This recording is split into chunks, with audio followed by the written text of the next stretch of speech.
At an airport on the Niagara Peninsula, every year around the end of October, the Automotive Journalists Association of Canada have this test fest.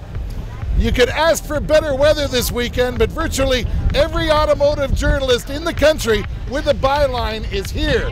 And they're here for a level playing field, an opportunity to drive everything the manufacturers make all in one place, all over 1 week. The only thing that sucks is the weather. So inside about a 5,000 square foot tent here, it's decidedly more civilized. And as you can see, it's rather empty behind me because at this point in time, naturally all the journalists are doing what they're meant to do here, is test cars.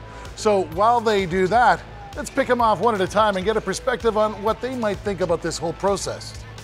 We just bring all the cars, all the new cars basically that are out in a given year into one place, and a bunch of journalists get together and we drive them.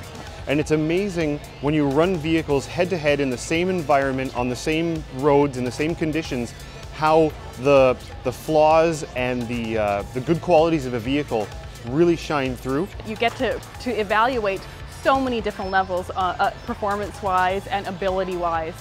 I think this kind of test fest is, I would say it's pretty legitimate, pretty much as professional as it might come. The journalists are in the same situation. These cars aren't exactly new to us. The opportunity to drive all of them back to back is what is really unique. It gives me an opportunity to look at things very objectively. But who cares? Well, hundreds of thousands of Canadians have cared over the last 15 years when they make new car purchases. And the reason is their crystal clear purpose behind this whole idea. Take a listen to AJAC event organizer Jerry Malloy. Sort of what our mission statement is, and it's to provide consumers with useful and meaningful information that they can use when shopping for a car. It's not just the consumers who benefit from this, obviously the manufacturers do too. And that's why they support it in a very big way. I mean, this event has gone on for a lot of years, and it's constantly being enhanced and fine-tuned. What a great opportunity with all the journalists in one place to be able to drive our cars and compare them with their competitors. Well, I would just say the technical testing and the process for the evaluation has developed over the years, and I think it's pretty near perfect at this point in time, so it's very credible. It's competitive, but I'd say a friendly competition. And competition naturally breeds winners. And this year's winners are generally next year's best sellers.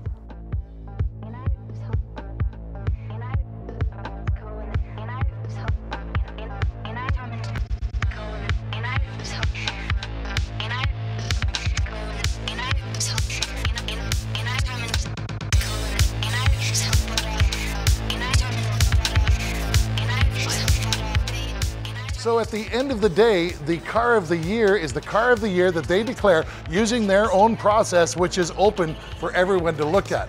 And what in the world could be wrong with that?